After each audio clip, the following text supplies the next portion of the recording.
Ерова, Мартин Борисов и целият наш екип са ви приготвили серия от много интересни репортажи. Аз лично се интересувах как се остарява в България.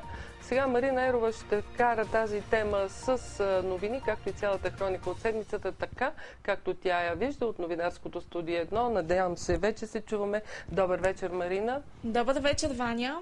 Слушаме те. Аз ще започна с новината за една новосъздала се политическа формация. Още повече, че госта само след минути ще е в студиото и всички ние ще имаме така правото и щастието да оценим неговите заявки. Да. Той е икономист, между другото много млад човек, който преподава вече на още по-млади. Това е доста ангажиращо. Да, аз започвам сега с новината за партията, пък по-късно ще видим и госта.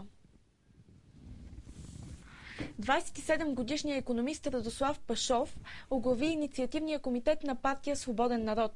Формацията бе обявена за свободна социал-демократическа, а целите и защита на труда и заетостта чрез развитие и закрила на малкия, среден и микробизнес.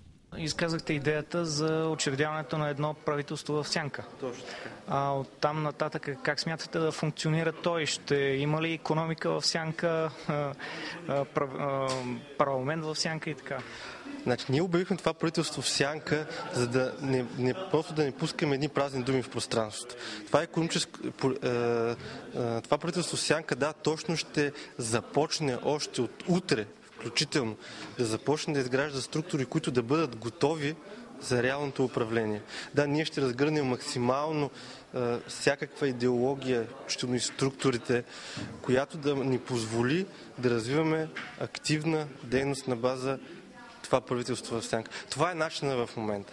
Тъй като това, което се наблюдава често пъти, идват едни неподготвени хора в парламента, а ние точно това се стремим до влизането да сме изградили вече екипа, структурите и да действаме като реално правителство. Това в последствие ще ни позволи много лесно и бързо да си влезем в нашите функции. Затова, да, отговорът е, ще действаме като правителство в сянка във всичките му аспекти. След повече от 14 часа дебати, парламентът одобри окончателно новия закон за отнемане на незаконно придобито имущество в полза на държавата. Спорният нормативен акт бе обсъждан в продължение на 2 пленарни седмици, а дебатите по текстовете между управляващите и опозицията прерастваха в среднощни заседания. Министър-председателя благодари на депутатите за приемането на закона и за това, че така правителството остава на власт. Той припомни, че беше готов да даде оставка, ако закона не се одобри. Опозицията от своя страна критикува остро текстовете и е възможно да даде някой от тях за Конституционния съд. Основният мотив се очаква да бъде вкарването на административните нарушения като повод за започване на процедурата за отнемане на имущество.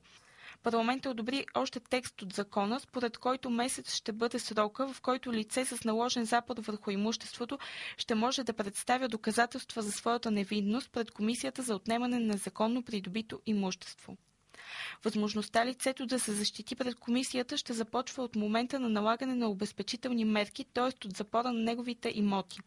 Минималният срок, в който лицето ще може да се защити, ще бъде предшестван от година и половина, в която комисията ще проверява имотите, като няма изрично задължение да се уведомява проверения. Софийския градски съд изненадващо върна в ареста обвинения като бос на така наречената банда за рекет и изнудване Октопод, бившия съветник на ДАНС Алексей Петров. Причината за решението на магистратите станаха дадените ден по-рано извънредни показания от Пламен Устинов и Донка Митева, че подсъдимият ги е притискал да променят твърденията си пред съда.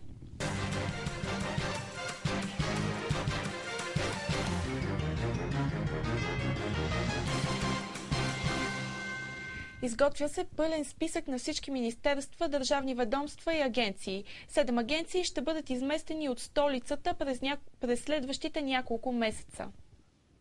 Симеон Дянков предвижда в провинциалните градове да бъдат изместени цели министерства, ако се види, че промяната проработи ефективно.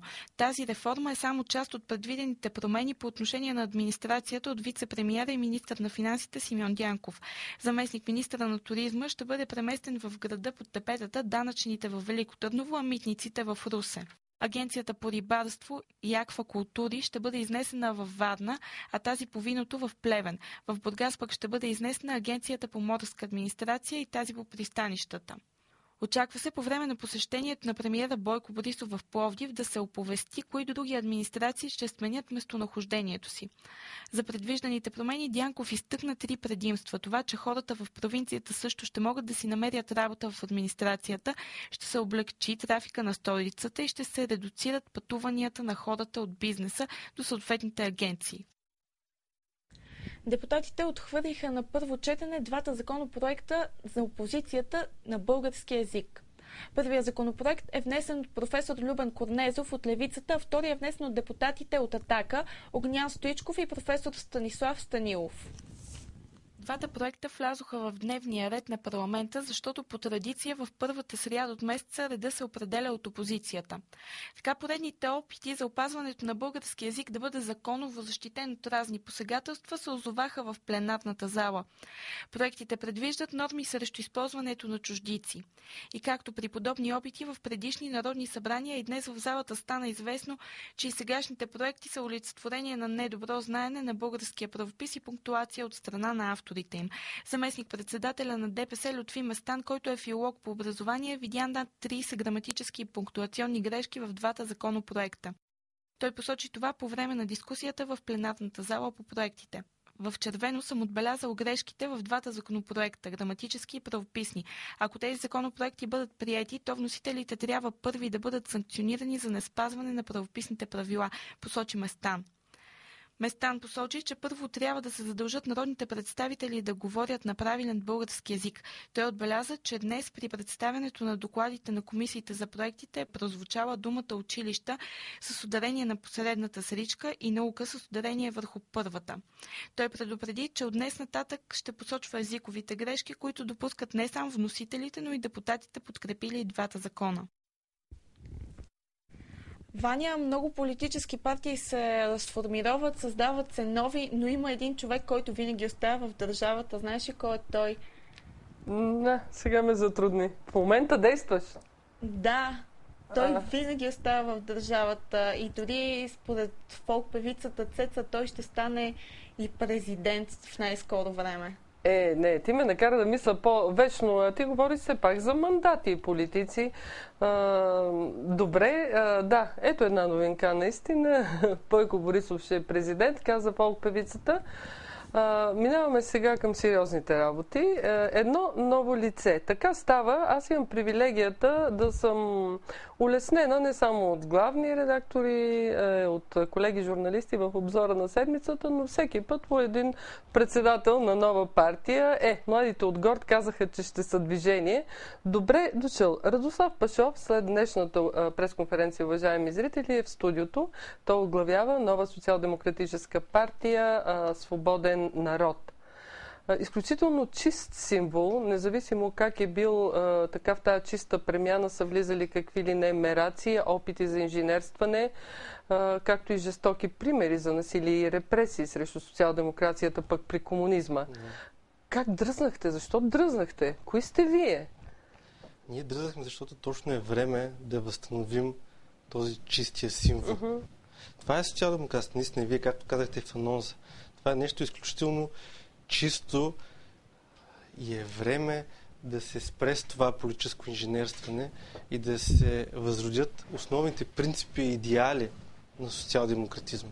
Може ли да ги кажем? Естествено. Вече почти ни е срам да казваме чисти думи, защото всички сме в друг пример. Основните принципи и идеали това са свободата, справедливостта, солидарността.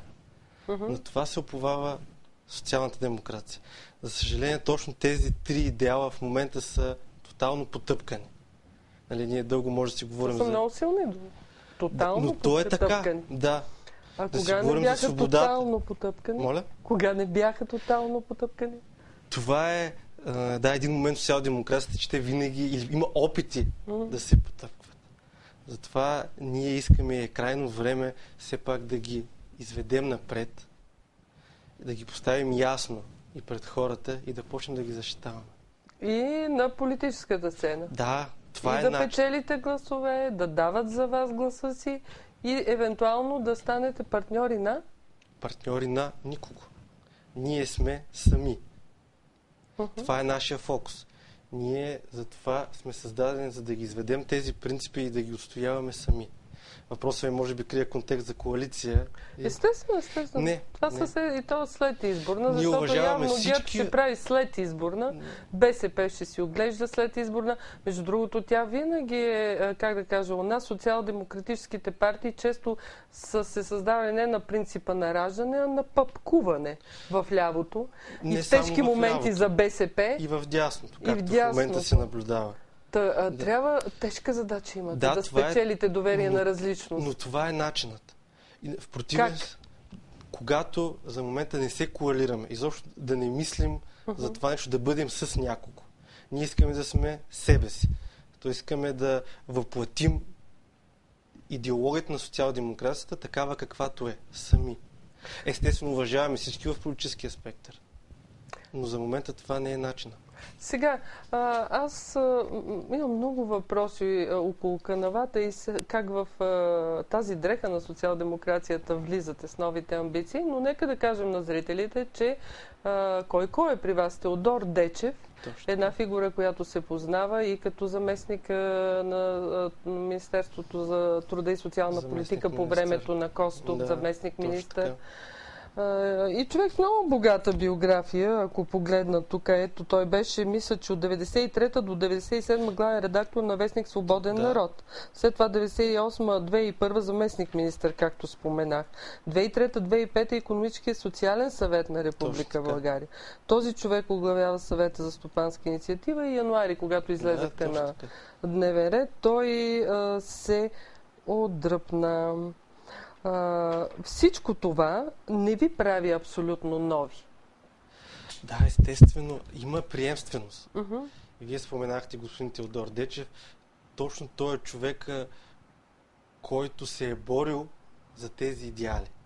И е нормално, нашата цел е да направим този преход между поколенията. Вие знаете ли нашето поколение и неговото как изстрадаха социал-демокрацията? Петър Дъртлиев, защо не става президент, например?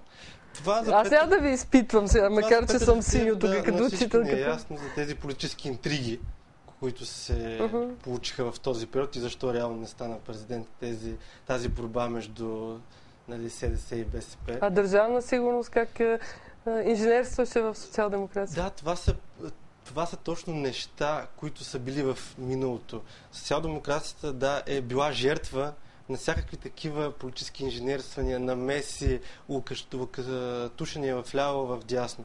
Сега, в момента, това, което се опитваме, е точно да я позиционираме ясно в този градивен център, където и е мястото реално и да отстояваме тези принципи, за които говорихме преди малко. Всъщност, вие ще предложите конкретни икономически задачи и с какво вие ще привлечете хората, че решавате да речеме социалните им трудови проблеми на заетостта? Фокуса точно на социал-демокрацията, разбира се, труда. Правото на труд и заетостта. Как? Естествено, че с най-елементарният механизъм това е, че с малките и средните предприятия. Значи, гръбнака на една икономика, особено в европейската история, и тя ще продължи да бъде такава, това са малките и средните предприятия. Създаването на условия за функциониране на едно малко и средно предприятие ни гарантира борба с безработицата и респективно високата заетост. Но не само това. Мерките са комплексни, затова точно ще разработим цялостна икономическа програма на база експертния екип, който ще дадем, с ясни правила, на база текущото ни състояние, на база минали грешки.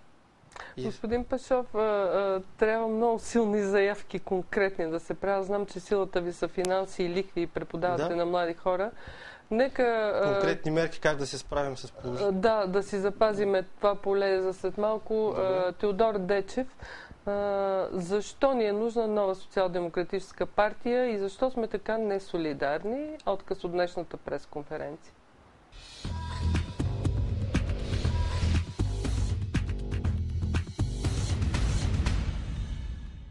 Справедливостта е фундаментален въпрос. Без справедливост няма демокрация, без справедливост няма свобода. И третия въпрос, третия принцип, това всъщност е отговора, защо нямаме свобода и справедливост. Нямаме свобода и справедливост, именно защото не сме солидарни. Българското общество не е солидарно. Българското общество е атомизирано. Българското общество е разпрашено на отделни единици, които самостоятелно и за своя сметка оцеляват. Да, българин е страшно адаптивен, страшно приспособим и с бойни отровни вещества трудно може да бъде изтребен, но всеки се спасява по-отделно. В резултат на това свободата си отива, тихо и по тирлици.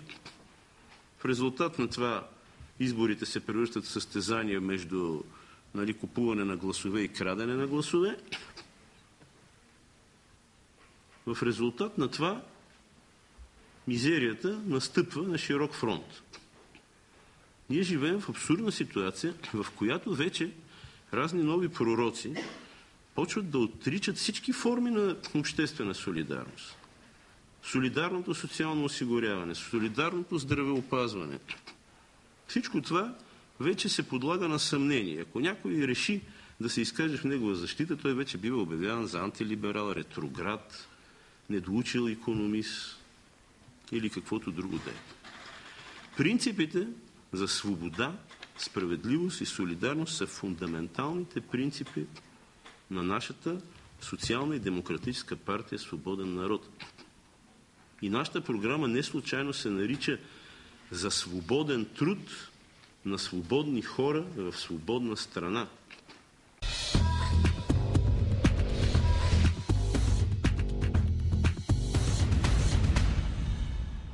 Много сериозни заявки. Политическата програмна декларация от днес е пред мен. Радослав Пашов срещу мен. Теодор Дечев със своето минало и знания и настроения. Добре. Хайде да говорим там, където сте силен. Какво? С конкретика. Да, с конкретика. Икономика, финанси, ето нещо, при което зрителите настръхват, лихви, банки. А вие това преподавате. Какво точно? Корпоративни финанси преподавам. В УНСС, нали така? Да, в Университет за национално Да, защото още не ви познава обществеността. Аз бързам да допълня визитката. Добре, по темите от седмицата. Всъщност, никой не гарантира на един български кредитополучател какво ще му се случи. Но кой пък гарантира в този свят на криза какво ще се случи на кредитополучателите и на държавите изобщо, които често са управлявани от финансовите банкови системи? Да. Така обединявам въпроса си за малко надежда към българина преди Георгиев ден. Вижте, въпросът с банките е доста сложен и тежък. Вие сама казахте, има известна непредвидимост. Това е нормално в пазарните процеси. Има непредвидимост, но трябва да има ясни правила относно поведението на банковата ни система. Какво се случва у нас днес? Това, което... От какво ще ни пазите? С какво ще привличате хора? Първо ще кажем ясно какъв е проблема в момента. Какъв е проблема в момента? Проблема, който ясно се обостри от края на 2008 година, когато кризата в България нахлу с пълна сила. Това, което ние анализирахме детайлно и което видяхме, че всъщност банките спомогнаха за задълбочаване на кризата, в която сме в момента. По една проста причина. На база анализите на цялата лихвена политика на държавите от Европа, включително еврозона и извън еврозона, стана ясно, че българските банки през този период, вместо да намаляват лихвите, както става в другите държави, те започнаха да ги увеличават. До какво води това? Това беше след много ниски лихви и много кредити. Лихвите никога не са били много ниски. И как? Имаше балони. За ниски лихви не може. Може да говорим за кратки периоди, но някакво стабилизиране. Но сама по себе си думата ниска лихва за България е термин, който не е коректен, тъй като България винаги се оперира в среда на сравнително високи лихви, а това, че потребителските навици се нагаждат към тези лихви е друг въпрос. Но ако сравним с други държави, включително такива като Унгария, която винаги ни изтъкват като претекст, че там има високи лихви, ние ще видим, че всъщност дори в една Унгария лихвите по ипотечните кредити, които засягат най-много хора, са по-ниски от тези в България. Още по-лошото, което е за нас, че от 2008 година лихвите в Унгария рязко по ипотечните кредити намаляват. Може ли БНБ да се яви като гарант за понижаване на лихви, да се намеси в частна политика на банките? БНБ, за съжаление, в момента тя е положила стабилен гръб на банковата система и тя е един от виновниците да се получава това нещо, за да няма ясни правила при формиране на лихвената политика. БНБ точно е тази всъщност, която трябва чрез пазарните механизми да спомогне за урегулирането на пазара и да въвеждане на нормални бизнес практики. Какво имам предвид? Да се пуснат нови играчи на пазара, тъй като в момента има такива, които чакат. Тоест, облегчено даване на нови фирми при облегчени условия, кредитиране на бизнес. Това не е фокуса на БНБ, а това е другия фокус на Българската банка за развитие, която е една държавна банка. Но тук не става отново за... Не, как БНБ да пусне нови играчи? Нови фирми? Не, нови банки. Да, точно така. Това е начин. Принципите са изцяло пазарни. Естествено, колкото повече играчи има, и то играчи, които искат да спазват ясно правилата, толкова естествено лихвите ще намалеят. Тъй като тази тенденция е изключително очудваща, как при нас се получава тренд нагоре. В другите държави се получава тренд надолу. Добре, има ли такова положение, каквото са изразявали тук други събеседници, че Симеон Дянков се срещна с висшите банкери, за да иска спасителен пояс за държавата и да не посягаме така грубо на хазни, към които вече сме пипали, и Сребърния фонд и друго. Знаем кой беше рефрена. Уж за да се оговарят прагове на лихвите. Това излезе и аз си върта нишката на предаване. Мисля, че господин Дянков в последните няколко месеца потвърди тона спрямо търговските банки. Включително и на заседанията на Националния съвет за тристранно сътрудничество беше излучена комисия, която се занимава точно с този проблем. Как да се отпуши по-лесно финансирането, като истината, че анализа беше резултат от нашия труд, от експертите на Свободен народ. Благодарение на него, чува се. Благодарение на точно този анализ беше сформирана и тази комисия, която цели да анализира защо имаме толкова високи лихви и как може да се намалят. Така че той в момента потвърди позицията, но понеже банките имат едно сериозно лоби, не съм сигурен дали няма отново да даде една крачка зрител назад. На телефон. Уважаеми зрители, една серия от въпроси съм ви задала. Ще се редуват според акцентите. Вярвате ли на ново социал-демократическо лице, младо, защото нова партия е оглавена днес?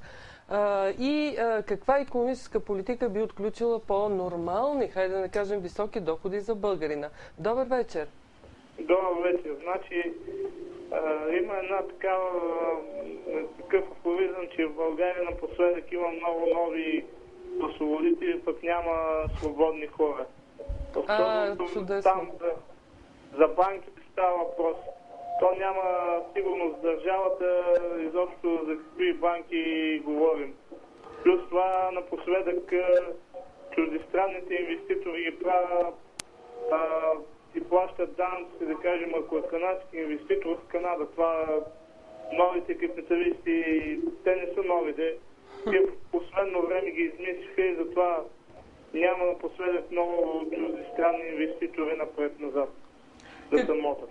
Какъв е изхода? Всеки да взима парче земя, да си гледа кравичка. Все пак живеем в София, парите, заплатите не стигат. Питаме за кредитите и лихвите. Това кредитите и лихвите, терминал 1 и терминал 2.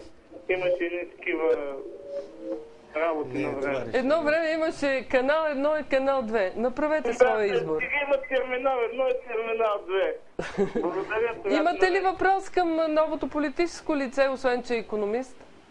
Не, благодаря. Добре, ние продължаваме, защото пък имам много въпроси. Аз си спомням как съм чела 46-та година, когато се изгражда опит за истинска социал-демократическа опозиция. Колко нов хъс истина носят тия лица и как в едно хубаво утро, когато се приема в парламента, как беше, Димитровската конституция, е арестуван абсолютно цялата парламентарна група, без един, който случайно пътува. Да, към Турция и не се връща съвсем случайно. И този човек отива и издава там... В Австрия, където се установява и развива едно много успешно движение. Представяте ли си в каква ниша на чисти символи и, как да кажем, и разочаровани, и катастрофирали идеали за демокрация влизате? Да, но това е нашата отговорност, която искаме да поемем. Аз пак ясно казвам, ние се уповаваме точно на тези три принципа: свобода, солидарност, справедливост. Сега сме на икономическа справедливост, банки. Да. Какво още, за да затворим като темата? Начин за противодействане на банките? Като начин да се малко да се отпусне тук с едно разделче, това коланче, първото което говорихме за БНБ, на конкурентния принцип. Второто, има една банка, която се казва Българска банка за развитие. Банка за развитие. Тя е държавна банка, която обаче с пазарни механизми може отново да спомогне за нормализирането на банковата среда. Как? Ами тя трябва да е тази, която да даде пример. Как не трябва да има необосновано високи такси. Как тя трябва да се превърне в банкера на фирмите, на земеделците. Как трябва да бъде обслужването на корпоративния сектор. Другото, естествено, още една много силна стъпка към намаляване на лихвите е най-после да се урегулира и законово кооперативното банкиране в България. Значи, това е нещо, което България има традиция. Взаимоспомагателните каси, публичните, популярните банки. За съжаление, в момента на това нещо се от пречи. което беше лишен българския земеделец и така обезкървена земята. Пътя. Да. Значи, директно искам да ви... тъй като това не е... България има традиции, но това дори е една практика в една отявлена капиталистическа страна, като Съединените щати, където това нещо е заложено. И това е пътя. Защото сега откъде той да си пусне малко кръв? Аз харесах точно тази част от отсечката на днешната ви пресконференция. Леко сменяме нашия сценарий. Господин Теодор Дечев, точно за това кръвопускане и българското земеделие. Колеги, нека този материал, пък после ще видим какво е да старееш в България.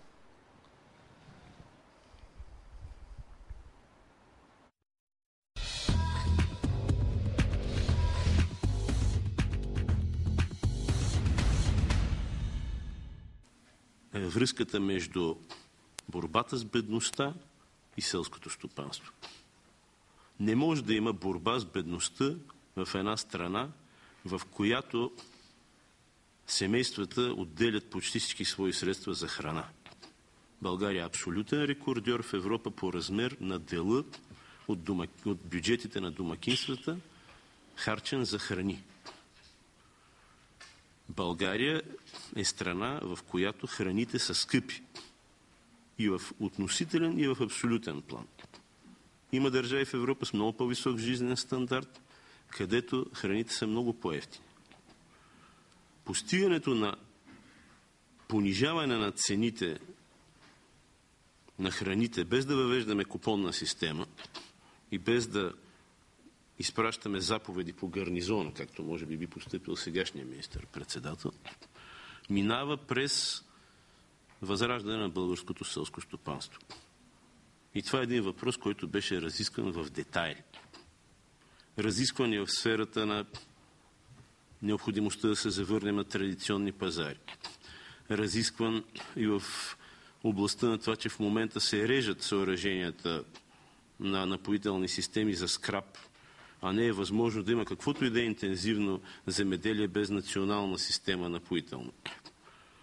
В сферата на това, че трябва да се пресече окончателно незаконното ползване на земеделски земи, респективно незаконното получаване на субсидии от тези земеделски земи. Субсидиите трябва да отиват при тези, които обработват земята. Но тези, които обработват, трябва да обработват законно, като собственици, като арендатори, като наематели, а не като хора заграбили земя вследствие на абсолютното безхаберие на администрацията. Ние, като партия на социални демократи, във всяко едно отношение сме защитници на кооперативното движение.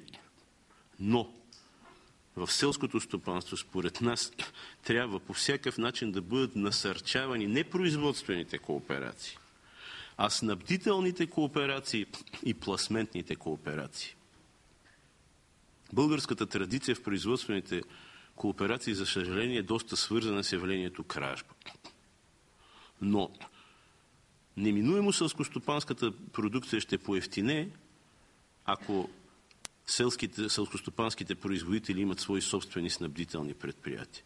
И неминуемо техните доходи също ще са по-добри, ако те имат свои собствени кооперативни пласментни предприятия. Не сме измислили ние тази схема. Тя е обща и за Европа, и за Съединените щати. Достигнала своята кулминация в европейския свръхселскостопански производител Франция. За съжаление, нашите производители в селското стопанство, и не само там, нали, са обект на непрекъснатите набези на тази престъпност, която правителството не обръща внимание, защото не може да се похвали, че е организирана. Тая, която наричаме улична, тази, която наричаме битова, всъщност става дума за едно бедствие, срещу което ние ще се изправим с всички свои възможни сили и законни средства. Днеска Учредителното събрание взе решение партия Свободен народ да има отделна специална програма по проблемите на сигурността. Започвайки от националната сигурност на най-високо равнище и свършвайки до съзнателно пренебрегвания от сегашните ни управници въпрос за ширещата се битова, улична, масова престъпност, която всъщност съсипва усилията на голяма част от българските граждани.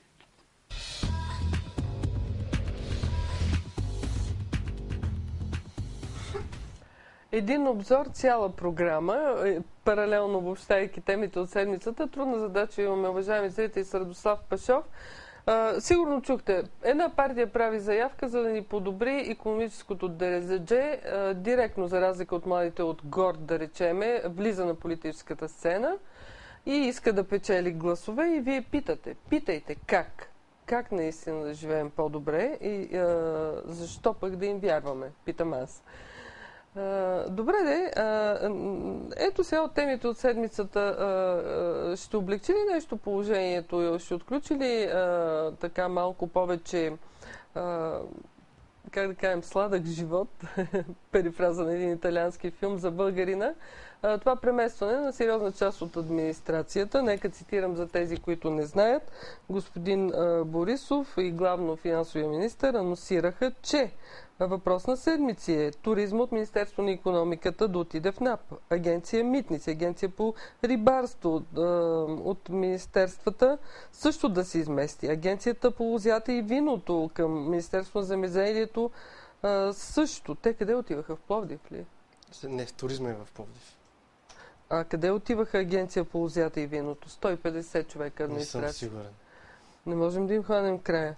Важното е, че НАП отива в Велико Търново. НАП отива, да, в Велико Търново. Аз сега не мога да се оправя. Камо ли имаме зрител, нека да изчака за малко. Ще запазим този отговор. Най-ме стреснат, че НАП ще ходи в Велико Търново. Признавам, време за коментар след малко. Имаме зрител. Добър вечер. Слушаме вашия въпрос към господин Пашов. Няма зрител в момента. Връзката се разпадна. Добре, тема от седмицата. Да, това е тема от седмицата. Като идея, децентрализацията изобщо не е лоша. Напротив. Но аз имам известни съмнения относно това просто механично пръскане на различни замминистерства, агенции, приходни администрации, просто из страната. Не за пръв път сме виждали как една идея, била тя от министър Дянков, била тя от министър Борисов, за съжаление рухва при нейното изпълнение. Добре, да вие прочетохте доводите. Ние станахме един голям мегаполис, хора изнервени, безработни, с ниски заплати и сива икономика. Да, но точно този... Господин премиера каза младите да отидат там, да се задържат като има университет. Но точно това е пак свързано с едно механично прехвърляне на администрация с цел да се запуши една дупка, поради просто причина, да кажем, в даден регион има по-висока безработица. Идеята на децентрализацията не е това. Идеята на децентрализацията е всъщност да улесни и да подобри изобщо управлението, държавното управление в конкретни сфери. А този довод е, нека да прехвърлим в някой град, някоя агенция, защото има безработица, в един момент може да се изроди и да провали самата идея. Може, но може пък и другото. Зрител на телефона, добър вечер. Чувам ви. Добър вечер. Гледам предаването ви с много голям интерес. Виждам един млад човек, който говори абсолютно като всички политици, които ги гледаме, изключително редовно по телевизията, говори без да казва нищо. Това е силно. Какво искате да чуете, да? Да кажа нещо да кажа нещо за нормалните хора. Да разбрах, че преподава в УНСС. Той знае ли, че УНСС е от най-корумпираните учебни заведения в България? Дори песен е написана за това. Аз не знам тази песен. Умете се, 300 марки едно прасе. Не го ли знаете това? Малко. Добре. Това е тема. Той смята ли, че след като се носи такава слава за това учебно заведение, той преподава в него, иска да стане политик, някой ще му повярва. Мисля, и не е ли прекалено млад? Господине, има ли чисти институции? Може би от детската градина някой трябва да вземе. Не, това са просто едни митови легенди. Както Да, си говори в момента, има един икономически университет. Не е ерудиран човек. Добре, аз не бих искала да има оценки, по-точно въпрос, ако ви е провокирал нещо във вашето икономическо и социално битие. Аз изгледах част от разговора и не разбрах абсолютно нищо, което ме интересува. Значи това мога да си го пусна по всяка една друга телевизия и да го разбера. Добре, благодаря. Хубава вечер. Свобода? Да. Абсолютно. Виждате ли сега, ако искате пък вие казвате свобода, справедливост и кой беше третия принцип? Солидарност. И солидарност. Ето един пример за свобода. Да. Моля, коментирайте състоянието на свободата на медиите. Мисля, че скоро излезе информация, доклад относно свободата на медиите, който беше ясен, че в България свободата на медиите не е в тази степен, в която би трябвало да бъде. Чий доклад? Не съм сигурен. Имате предвид от Международния ден? Да. Точно. Добре. На асоциация беше. Пак се опитвам, то може би и вас ще справката да кажа в каква територия чиста влизате 90-та, когато излезе свободен глас и нямаше нищо. Ние бяхме свободен народ ли извинете. Вестник? Вестник Свободен народ. Ние бяхме, как да кажа, сцементирани уши от избора Работническо дело или Отечествен фронт. Още младите тук от екипа не знаят, но това ехтеше. Даже аз съм работила, защото нямаше къде в Работническо дело. Признавам. Свободен народ в момента. Ние в момента възраждаме свободен народ. Именно. И вие влизате точно в тази позиция. Бих искала да направите една визия как ще изглеждат медиите, ако вие сте на власт. Отново се връщам към този принцип за свободата. Значи, въпросът за свободата на словото е основен. Естествено, всеки има право на изказ. Но тук говорим за принципно волеизявление. Тоест, всеки да говори каквото иска, но все пак да е на база някакви вътрешни убеждения, а не база някакви подбуди. В това се крие всъщност и същността на свободата, не само на медиите, а по принцип. Всъщност свободата... индивидуалната свобода. Те двете неща са пряко свързани. Човек, който има индивидуална свобода, респективно, той ще може да я въведе във всяка сфера, в която работи. Да, може би трябва да внимаваме преди да посягаме към това понятие, каква платформа на разграничаване на добро и зло имаме. Вижте колко смело даваме оценки. Всеки има право на изказ. Но въпросът е точно всеки да има ясни ценности и визия. При едни обосновани съждения свободата е най-хубавото нещо. Добре, нека видим сега това, което ни приготви Марина Ерова. Как живеят възрастните хора в България с коментара на човек, който има заявка за политическата сцена.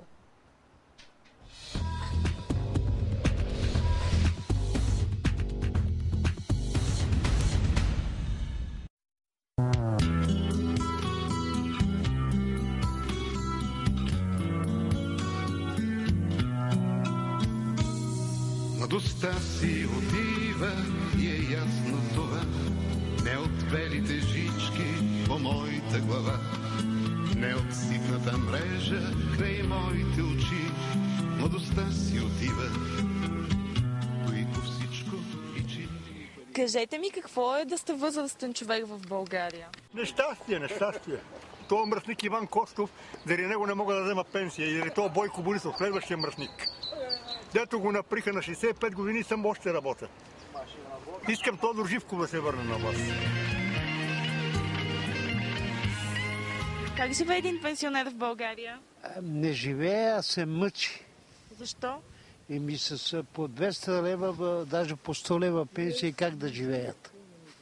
Как да се живее с 100 лева? В България, как да ви обясним? В България има прекалено много възрастни хора и ние сме космическа страна и затова има много възрастни хора. Това мога да ви кажа. Прекалено много възрастни хора имат разни занимания, с трамваи се возят, одат пазаруват и така нататък. Трамваите пълни. То предполагам, че навсякъде е хубаво да си баба. Стига да нямаш проблеми с възрастта. Нали, имате ли? Не, да я приемеш такава каквато е, защото е хубаво нещо. Вие пенсионер ли сте? Да. Как живее един пенсионер в България? Не желая да говоря. Така всичко е мъртво в България. Никой не работят, никой не работи, нищо не се произвежда. Те малумници горе са събрали, които няма да верят понятие как се ръководи. Той трябва човек, който може да мисли. Той е доказал, че в света 5% са мислещите хора, а в България няма и 1%. Да се оплачеш, кой ще помогне?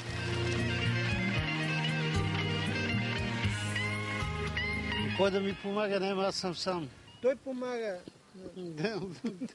Кой да помага? Няма кой да помага, защото никой няма пари. Имам един апартамент под наем и работя охрана на едно место и така се справям. Аз съм майстор на спорта, от майстор на спорта нищо не ми дават. По едно време през комунистическо за майстор на спорта даваха по 30 лева върху заплатата. Най-големите ми проблеми са да мислим за бъдещето, да оживеем, нищо друго, да са по-дълго пенсионери. Аз имам късмет, че съм здрава, но има болни хора, които имат нужда от санаториуми, от такива грижи, които навсякъде по света има за възрастните хора. Аз съм щастлив човек, че съм живял през социализма и комунизма.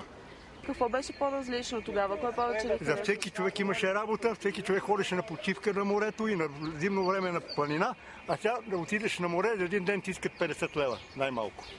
Вегетира. Моля. Щастливи кокорки, а нещастни хора. Младостта си отива, преметнала сак, в стари джинси обута до край пътния знак, с ръка неизменно в безпаричния джоб. Хей, хей! Младостта си отива на един автостоп. Хей, хей!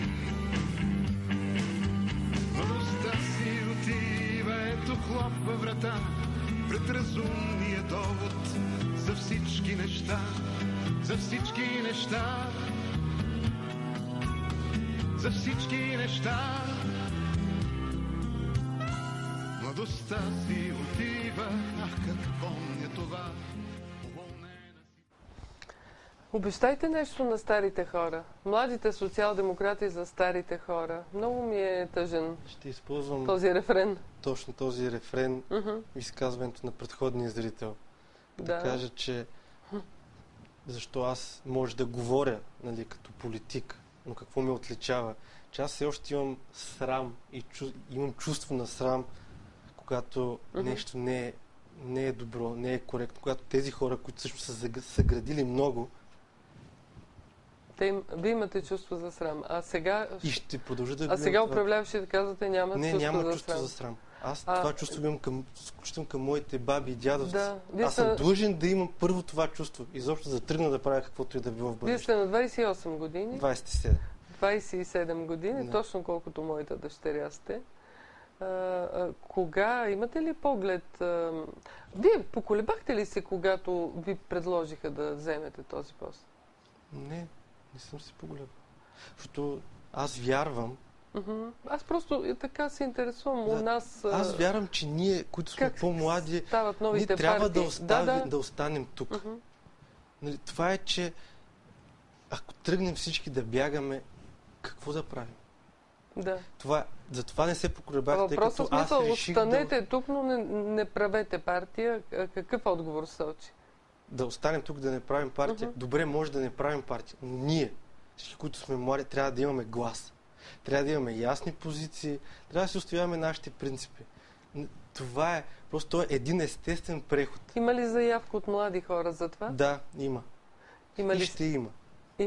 За сега не говорим с цифри, вие ще се оповестите по-официално юли. Част от нашите експертни екипи ще бъдат базирани основно на млади хора, които са експерти и специалисти. Да. Тъй като в момента средата е такава, тя позволява един млад човек изключително бързо да израсне и в кариерата включително. когато има качество и способности. Добре, завършваме с правителството на сянката. Сигурно то пак ще е така, средна възраст 27. Не. Като изключим министър-председателя? Министър-председателя е отявен експерт, технократ, точно в сферата на стратегическото планиране, но ние ще направим този синхрон, тази симбиоза между експерти, технократи, млади хора, които не са обременени и хора, които имат искреното желание да направят нещо. Защото ги има. Ясно е, че хората, не вярват на никой. Добре. Но има. Завършваме. Беше ми изключително приятно, господин Пашов, да сме дали някаква заявка. Ние ще проследим вашата партия, защото сме гладни за идеи. С стария скептис, че в красиви дрехи често влизат така нови стари играчи.